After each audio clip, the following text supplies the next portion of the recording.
यादव में भी दो कम्युनिटी हो रही है। कौन कौन सी? एक अहीर होते हैं, एक आहार होते हैं।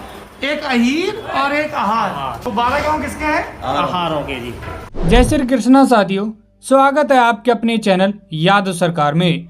आज की इस वीडियो हम जानेंगे पश्चिमी उत्तर प्रदेश के रोहिलखंड और उसके आसपास के क्षेत्र में निवास करने वाले यदुवंशी अहर समुदाय के इतिहास के बारे में।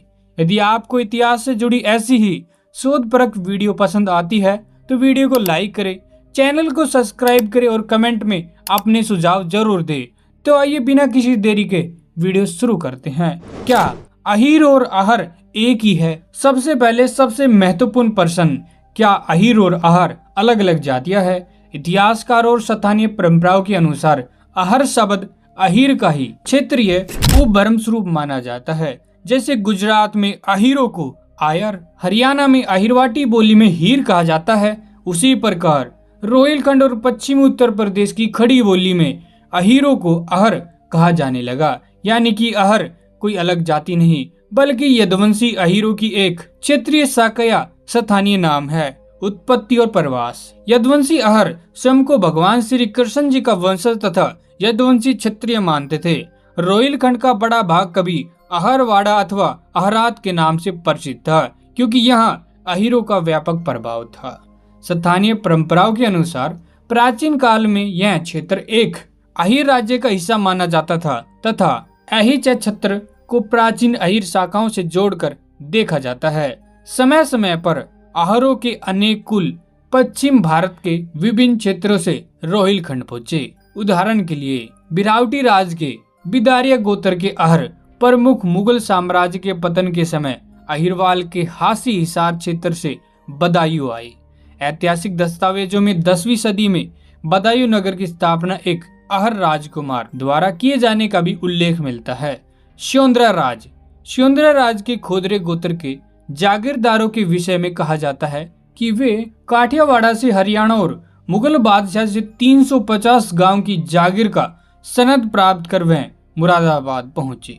शाहपुर भमेटा के अतीश गोत्र के अहर जमींदारों को राजा साहिल भान यादव के वंश से संबंधित माना जाता है, जिनका व्यास वर्तमान पाकिस्तान के सियालकोट क्षेत्र से बताया जाता है। अहर समुदाय का पश्चिम उत्तर प्रदेश में प्रवास प्राचीन माना जाता है। लंबे समय तक रोहिलखंड और आसपास के क्षेत्रों में निवास करने के कारण वे स्थानीय संस्कृति, भाषा और सामाजिक परंपराओं के साथ घुल मिल गए। दूसरी ओर अहिरवाल क्षेत्र के अनेक अहीर मुख्यतः मुगल साम्राज्य के पतन के बाद पश्चिम उत्तर प्रदेश में आकर बसे। इसी कारण दोनों समुदायों के बीच समय के साथ रहन सहन, वेशभूषा और कुछ सांस्कृतिक परंपराओं में उल्लेखनीय अंतर विकसित हो गया। प्रमुख जमींदारियां और जागीरें। ऐतिहासिक रूप से अहर समाज बदायूं, संभल और मुरादाबाद के सबसे बड़े प्रमुख जमींदार समुदायों में गिना जाता है। इनका मुख्य पेशा कृषि था। बदायूं गजेटियर के अनुसार सहसवान और आसदपुर क्षेत्र सहित 3 तहसीलों में अहर जमींदारों के पास लगभग 2,10,000 एकड़ भूमि थी।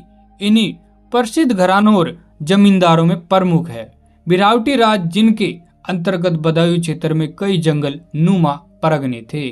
श्योंद्रा राज, जिनके जागीर में 350 से अधिक गांव थे। मेहतरपुर करोर स्टेट, मन्नू नगर जमींदारी, नवादा बीलसंडी जमींदारी, दातागंज जमींदारी, शाहपुर भमेटा जमींदारी। इनके अंतर्गत भी अनेक छोटी बड़ी जागीरें और जमींदारियां इस समाज के अधीन थी। वीर योद्धा और स्वतंत्रता सेनानी। रोहिलखंड के अहरों ने विदेशी आक्रमणों के विरुद्ध अनेक संघर्ष किए। स्थानीय परंपराओं के अनुसार सल्तनत काल में विद्रोही अहरों को दबाने के लिए सुल्तानी सेना भेजी गई थी। इसी काल में कठोरिया राजपूतों और मुस्लिम शासकों के गठबंधन का भी उल्लेख मिलता है। बिरावटी के वीर जमींदार कुंवर केहर सिंह और कुंवर भोप सिंह ने भौर, धनारी और गवाना के राजपूत जमींदारों को पराजित कर अपनी शक्ति स्थापित की।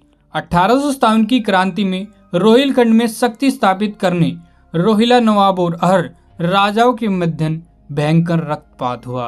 बिरावटी के राजा चौधरी चीदू सिंह ने लगभग 10,000 अहर सैनिकों को तथा 10 तोपों के साथ रोहिला नवाब खान बहादुर खान का पूरी बहादुरी से सामना किया था। इसी प्रकार वीरांगना नवल कौर, स्वतंत्रता सेनानी तेजपाल सिंह यादव जैसे अनेक नाम आहर समाज के गौरवशाली इतिहास में दर्ज है। बदायूं के गैजेटियर में यह भी उल्लेख मिलता है कि पटरिया के आम आहरों ने संघर्ष के दौरान आसदपुर के 2 जमींदारों और उनकी विशाल सेना को पराजित कर दिया था, जिससे उनके साहस और जुझार स्वभाव का परिचय मिलता है। लोक देवता और धार्मिक परंपराएं। यदुवंशी आहरों की धार्मिक परंपरा अत्यंत समृद्ध रही है। अन्य यादव समुदायों की तरह ये भी भगवान श्री कृष्ण को अपना कुल पुरुष और आराध्य मानते हैं।